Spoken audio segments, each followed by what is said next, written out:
Marvel almost went darker than you think. Thanos walking into 2023 and tossing Captain America's severed skull like a bowling ball, confirmed by Kevin Feige himself in Empire magazine August 2019.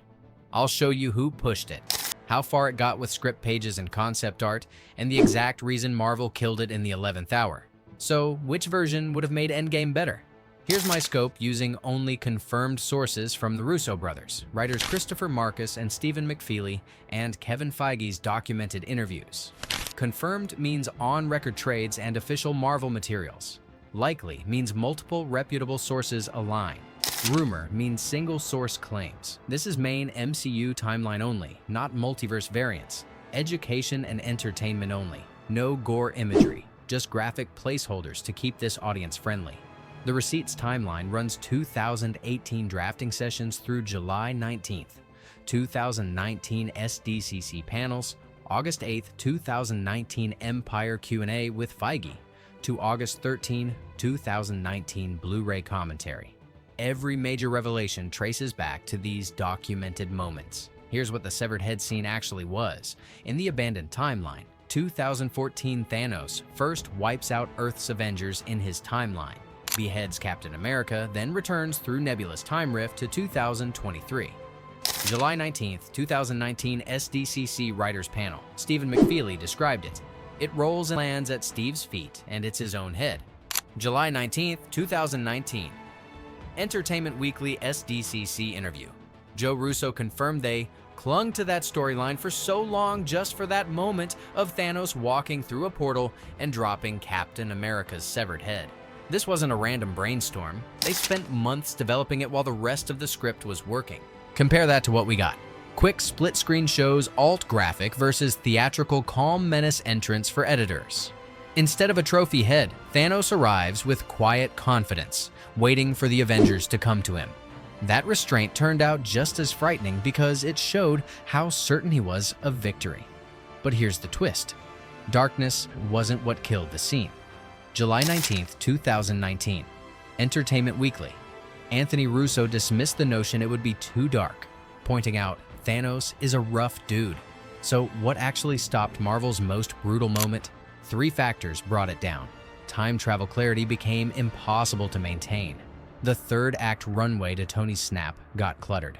And PG-13 rating concerns became likely, though not officially confirmed as the primary reason. Here's the step-by-step logic breakdown that killed it. Follow this cause and effect ladder. Step 1. Ancient One's branch rule from Doctor Strange states removing stones creates dark timelines. If 2014 Thanos already won and collected all stones, that branch should be doomed, so why travel to 2023? The motivation collapses because he's already won his war. Step 2. Nebula Bridge dependency creates impossible character logic. If loyal 2014 Nebula opens the time portal for Thanos, why announce his arrival instead of letting him ambush the heroes? That's tactically stupid. But if reformed 2023 Nebula helps him travel, that breaks her entire redemption arc. Neither version can logically facilitate the scene. Step 3. Stone trajectory conflicts multiply the problems. If 2014 Thanos used all 6 stones to massacre his timeline's Avengers, those stones are consumed or relocated. How do the same stones still exist in their original positions for the time heist? The writers would need 2 complete sets existing simultaneously, violating their own scarcity rules. The audience psychology killer seals the deal. The moment Thanos proves he's already won by showing Cap's severed head, viewers flip from "Can our heroes win?" to "How many more will die horribly?" That emotional shift undercuts the entire third act runway to Tony's heroic sacrifice. Instead of building hope, you're processing trauma and expecting more deaths. August 8th, 2019. Empire interview. Kevin Feige revealed the truth. It was pretty cool, but the logic to get there defeated us. The writers couldn't figure out where the story goes after Thanos throws the head. Joe Russo revealed they spent months asking, how do we make Captain America's severed head work? Now here's how far this actually got. Script pages exist. August 8th, 2019. Empire. Kevin Feige confirmed. It ended up in a set of pages at one point in the script. Concept art is possible, Feige mentioned there might be a piece of concept art somewhere, but no footage was shot. No official storyboards were released. Let me clarify exactly what exists versus what doesn't. Confirmed to exist script pages with the severed head scene, per Feige's Empire interview. Possible concept art, though none officially released by Marvel.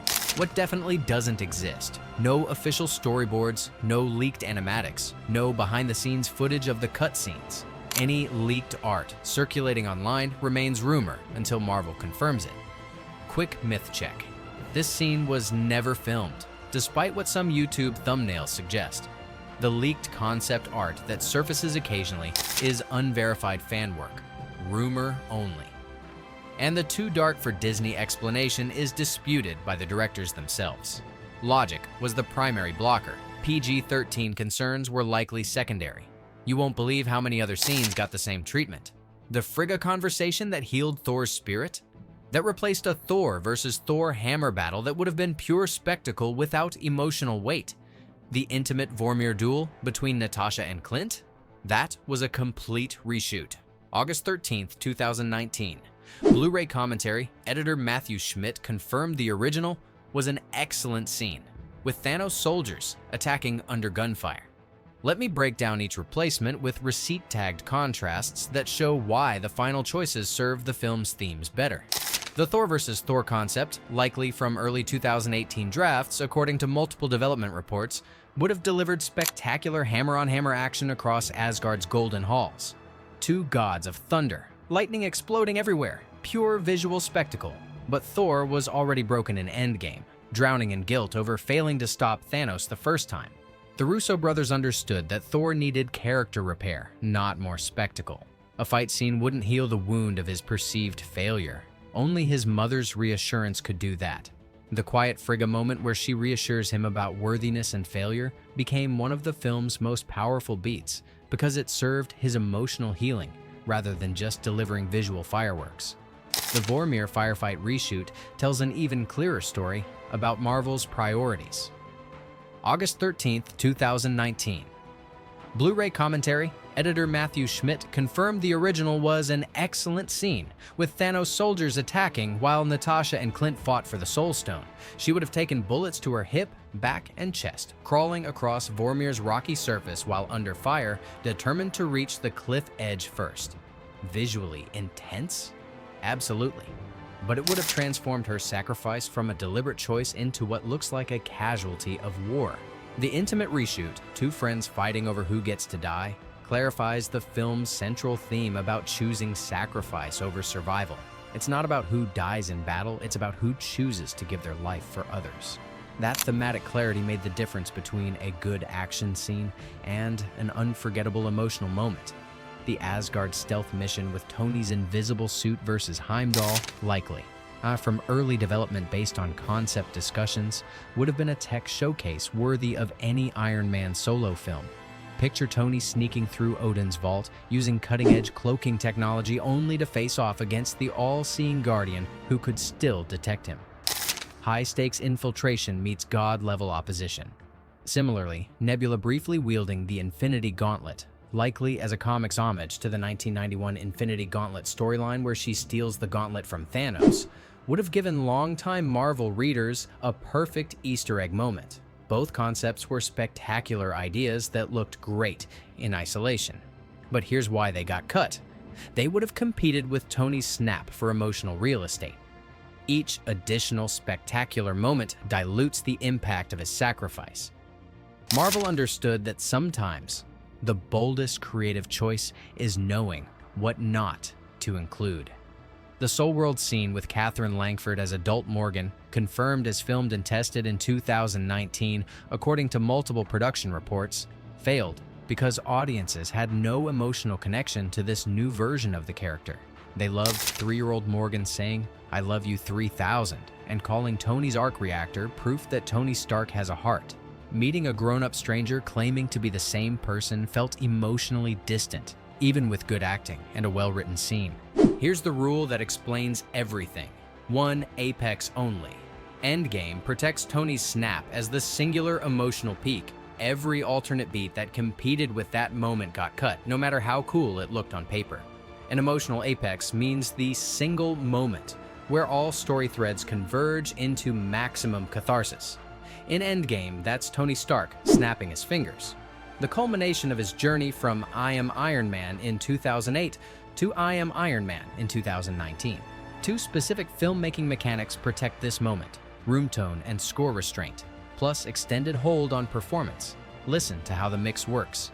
The battle noise fades to near silence. Alan Silvestri's score drops to a whisper. The camera holds on Tony's face for what feels like forever. That's deliberate emotional architecture. The sound design creates space around his final words. The editing slows to let each beat breathe.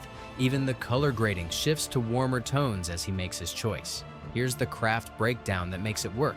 Room tone, the ambient sound bed, drops to almost nothing, creating a pocket of silence in the chaos.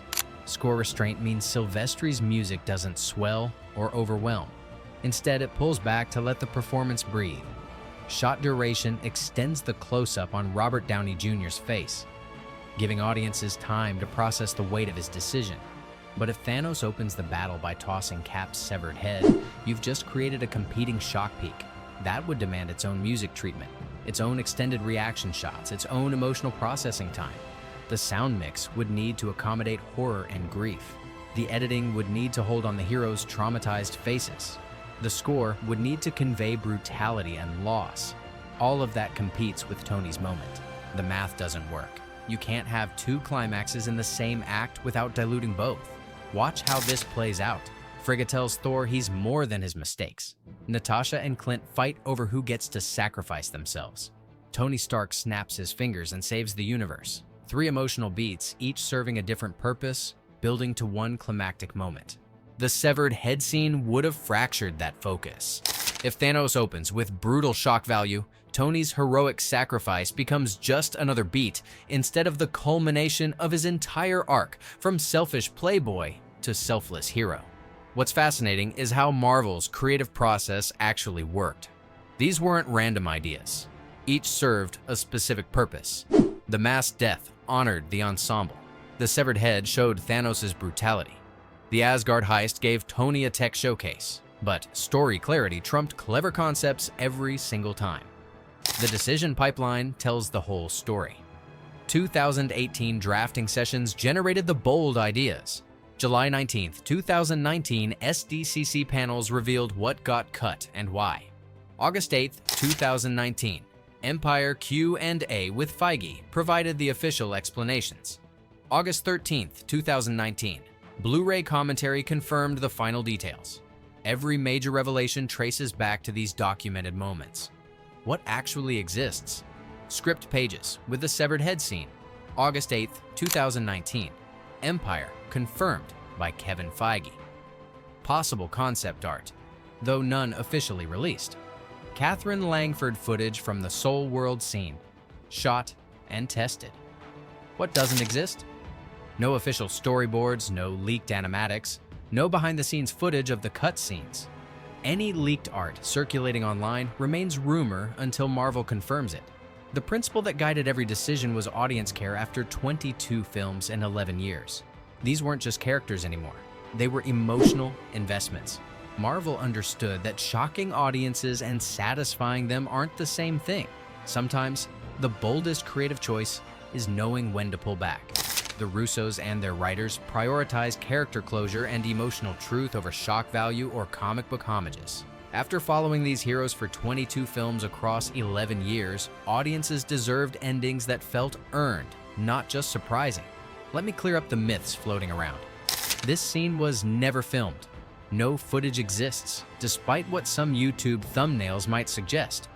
The leaked concept art that surfaces occasionally is unverified fan work, rumor only. And the idea that it was too dark for Disney is disputed by the directors themselves.